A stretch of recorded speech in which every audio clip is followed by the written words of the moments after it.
नमस्कार प्यारे बच्चों, कैसे हो आप सब। आशा करती हूँ आप सब बहुत अच्छे होंगे। मैं भी बहुत अच्छी हूँ। आज आप सभी के लिए मैं एक पाठ लेकर उपस्थित हूँ। कक्षा 10वीं हिंदी पाठ्य पुस्तक क्षितिज भाग 2 का पहला पाठ सूरदास के पद लेकर मैं आई हूँ। जिस प्रकार सभी जानते हैं कि परीक्षाएं शुरू होने वाली हैं, शुरू हो चुकी हैं, तो बच्चे थोड़ा सा अपने पाठों को लेकर, हिंदी के पाठों को लेकर थोड़ा सा असमंजस में है। तो उन्हीं के असमंजस को दूर करने के लिए मैं अपने पाठ के साथ आप सभी के सामने प्रस्तुत हूँ। तो आज हम पढ़ेंगे सूरदास के पद। सूरदास का जन्म 1478 के आसपास माना जाता है। माना जाता है कि ये जन्मांध थे एवं कृष्ण भक्त थे। कृष्ण भक्त इनको माना गया, भक्ति काल के कवि थे। अब मैं इनका भ्रमर गीत जो आपका पहला अध्याय है उसको लेकर आपके सामने प्रस्तुत हूँ। इसमें कुछ अक्षरों के नीचे मैंने रेखांकित किया हुआ है कुछ अक्षरों को, जिनके शब्दों के अर्थ बताते हुए मैं इसकी आपको हिंदी समझाऊंगी। तो उद्धव तुम हो अति बड़ भागी। उद्धव कौन है? जब कृष्ण गोपियों को छोड़कर चले जाते हैं तो गोपियाँ बहुत विरह में होती हैं, बहुत व्यथा, बहुत दुखी होती हैं। उस समय कृष्ण स्वयं ना आकर अपने एक मित्र उद्धव को भेजते हैं कि तुम गोपियों को जाकर ज्ञान देकर आ जाओ, ज्ञान का संदेश देकर आ जाओ कि कृष्ण के जो शारीरिक रूप है उससे प्रेम ना करें और योग का संदेश दे आओ। लेकिन अब गोपियां हैं तो गोपियों को क्या लगेगा? गोपियों को बहुत बुरा लगा और उन्होंने उद्धव को ही उलाहने देने शुरू कर दिए। तो क्या कहती हैं गोपियां? उद्धव तुम हो अति बड़ भागी, अपरस रहत सने तगाते, नाहिन मन अनुरागी। पुर इन पात रहत जल भीतर, तारस देह न दागी। ज्यों जल माह तेल की गागर, बूंद न ताको लागी। प्रीत नदी में पाँव न बोरियो, दृष्टि न रूप परागी। सूरदास अब लाहम भोरी, गुर चाटी ज्यों पागी। उद्धव तुम तो अति मतलब बहुत, बड़ मतलब बड़े, भागी मतलब भाग्यशाली हो। तुम तो बहुत बड़े भाग्यशाली हो। भाग्यशाली क्यों कहा? क्योंकि वो कृष्ण के पास रहते हैं इसलिए उसे भाग्यशाली कहा। लेकिन यहाँ पर भी उनका एक व्यंग्य है, एक उन्होंने कटाक्ष किया है उद्धव पर। क्या कहती हैं? अपरस, अपरस मतलब होता है बिना छुए। रहत, अपरस यानी बिना छुए रहे हो तुम। सने मतलब प्रेम रूपी, तगा मतलब धागा। प्रेम रूपी धागे से, कृष्ण के प्रेम रूपी धागे से तुम अभी तक अनछुए हो।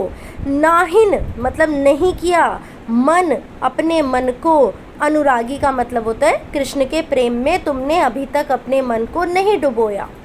अब यहाँ पर गोपियाँ उसको उलाहना दे रही हैं, उसे व्यंग्य कर रही हैं कि तुम बड़े भाग्यशाली हो। जैसे हम किसी चीज़ को दूसरे तरीके से बोलते हैं, व्यंग्य करते हुए बोलते हैं, तो उसी तरह गोपियाँ यहाँ पर उद्धव पर व्यंग्य कसती हुई कहती है कि तुम तो बड़े भाग्यशाली हो, अर्थात तुम बड़े ही अभागे हो, क्योंकि तुम कृष्ण के पास रहते हो लेकिन फिर भी तुम कृष्ण के प्रेम रूपी धागे से, प्रेम से अनछुए हो। पुर इन पात, पुरिन मतलब होता है बेटा कमल का, पात मतलब पत्ता। कमल का पत्ता जैसे जल के भीतर रहता है, जल के अंदर रहता है। तारस देह न दागी, माना जाता है ना कि कीचड़ कमल में खिलता है फिर भी उस पर कीचड़ का दाग नहीं लगता। तो ऐसे ही तुम भी कृष्ण के साथ रहते हो लेकिन तुम पर बिल्कुल कृष्ण के प्रेम का असर नहीं है। तारस देह न दागी, दागी मतलब होता है दाग लगना। जैसे कमल के पत्ते पर उसका निशान नहीं लगता, ऐसे ही तुम पर भी कृष्ण के प्रेम का कोई भी असर नहीं हुआ है। ज्यों, ज्यों मतलब जैसे, जल माह, माह मतलब जल में, तेल की गागर जैसे जल के भीतर तेल की गागर, तेल का बर्तन है।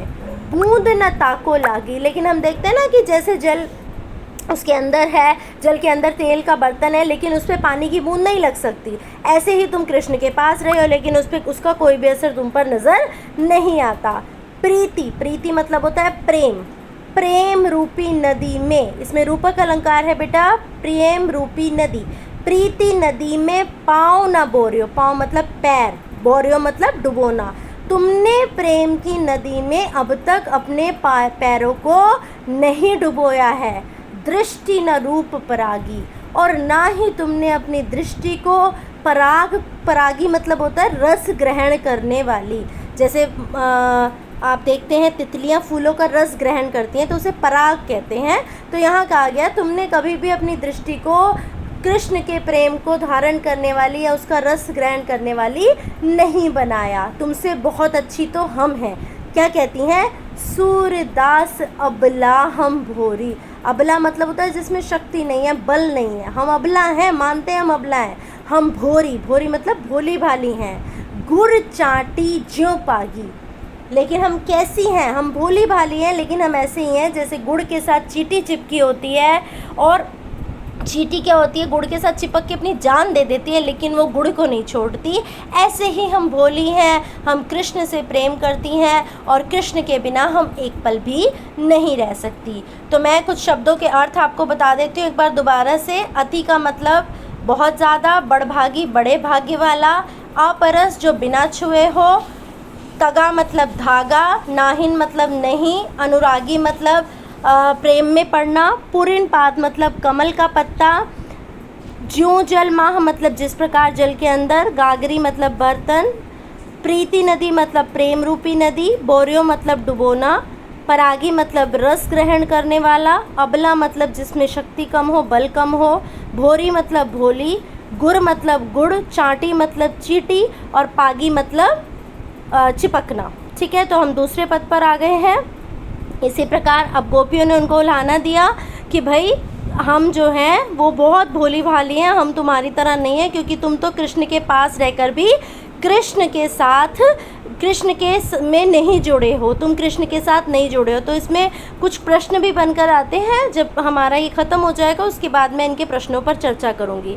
अब दूसरे पद में क्या कहती हैं?